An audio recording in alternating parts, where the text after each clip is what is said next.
Hello friends, welcome to Defence Matrix. तो एक काफ़ी बड़ी न्यूज़ है। इंडिया द्वारा एक नई तरीके की हाइपरसोनिक मिसाइल टेस्ट करी गई है। तो इस मिसाइल को लॉन्ग रेंज एंटीशिप मिसाइल कहा जाता है, जिसके बारे में सबसे पहले डिफेंस मैट्रिक्स टीम द्वारा ही ट्विटर पर काफ़ी समय पहले पोस्ट किया गया था। तो ये एक क्वासी बैलिस्टिक मिसाइल है जो कि हाइपरसोनिक स्पीड को अचीव करने में सक्षम है।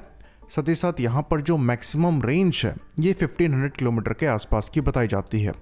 जो नोटैम रिलीज किया गया था ये 1700 किलोमीटर का रिलीज किया गया था, जो कि आप इस पिक्चर में देख सकते हैं, जिसे एक्स यूजर मिस्टर कूल द्वारा शेयर किया गया है। तो यहाँ पर जो मिसाइल है इसकी एक्चुअल रेंज 1500 किलोमीटर की बताई जाती है। तो ये इस मिसाइल का सक्सेसफुल टेस्ट था, लेकिन क्या ये पहला टेस्ट था? तो जो सबूत यहाँ पर मिलते हैं उसके हिसाब से ऐसा नहीं है।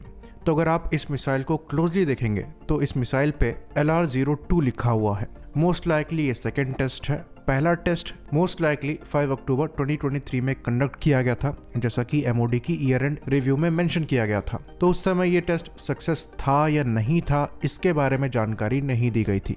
तो हो सकता है जो पहला टेस्ट है वो सक्सेस ना रहा हो।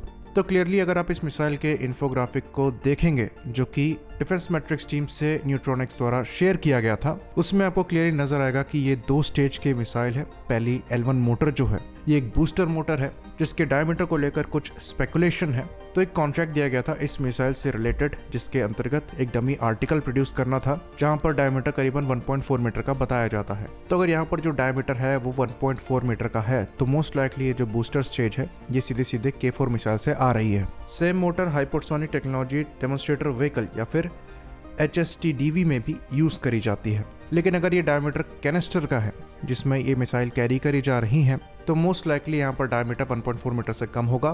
तो फिर वहाँ पर पॉसिबिलिटी चेंज हो जाती है और हो सकता है कि ये बूस्टर मोटर अग्नि प्राइम से ली गई हो। बाकी जो मेन मिसाइल है उसमें डिफरेंट कंट्रोल सर्फेसेस दिए गए हैं नीचे की तरफ। ऊपर प्रॉपर लिफ्टिंग सरफेस है। उसके बाद जो L2 मोटर है उसके ठीक ऊपर आपको एवियोनिक्स और वॉरहेड मिल जाएंगे, और वॉरहेड के आगे आपको रडार सीकर मिलेगा, जिसके ऊपर हीट शील्ड लगाई गई है। तो ये मिसाइल क्वासी बैलिस्टिक ट्रेजेक्टरी को फॉलो करेगी और हाइपरसोनिक स्पीड को अचीव करेगी, और क्लियरली ये उस स्पीड में मनूवर करने में भी सक्षम होगी।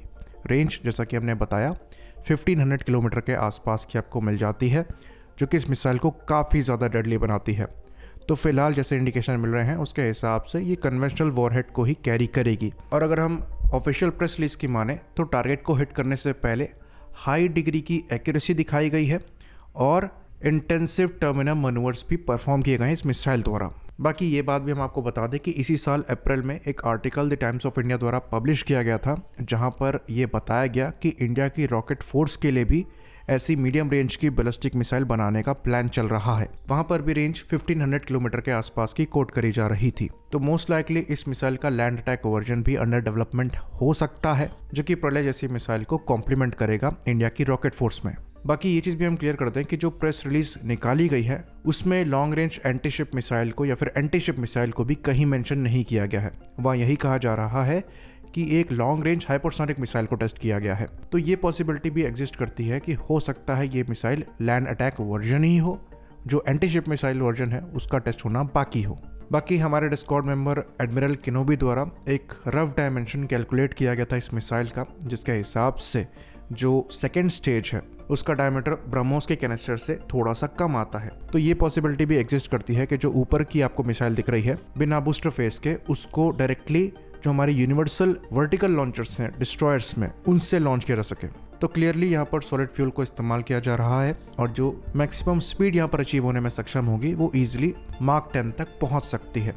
तो इन हाइपरसोनिक मिसाइल के अगेंस्ट में डिफेंस कर पाना बहुत ज़्यादा मुश्किल होता है। बाकी उस स्पीड में काफ़ी ज़्यादा मनूवरेबल और एक्यूरेट भी बताई जा रही हैं, तो इनके अगेंस्ट में डिफेंस कर पाना डेफिनेटली काफ़ी ज़्यादा मुश्किल होगा। तो अगर हम एंटीशिप मिसाइल्स की बात करें तो हमारे पास अब तीनों टाइप की मिसाइल्स होंगी। सबसोनिक और सुपरसोनिक के बाद अब हाइपरसोनिक। सबसोनिक में हमारे पास लैंड अटैक क्रूज मिसाइल का एंटीशिप वर्जन होगा। सुपरसोनिक में ब्रह्मोस मिसाइल तो हमारे पास एज ए स्टैंडर्ड है ही, और अब हाइपरसोनिक में ये मिसाइल है। बाकी इसमें अगर फर्दर डिटेल्स निकलकर सामने आती हैं तो वो डेफिनेटली हम आपके साथ शेयर करेंगे। तो ये जितनी भी इन्फॉर्मेशन हमने शेयर करी है इसमें इनपुट हमारे टीम मेंबर न्यूट्रॉन एक्स द्वारा दिया गया था, जिनको आप ट्विटर पर फॉलो कर सकते हैं। लिंक आपको डिस्क्रिप्शन में मिल जाएगा। आई होप इन्फॉर्मेशन यहाँ पर क्लियर रही हो। इसी बात पर इस वीडियो को हम खत्म करेंगे। लाइक करिए, सब्सक्राइब करिए। जय हिंद।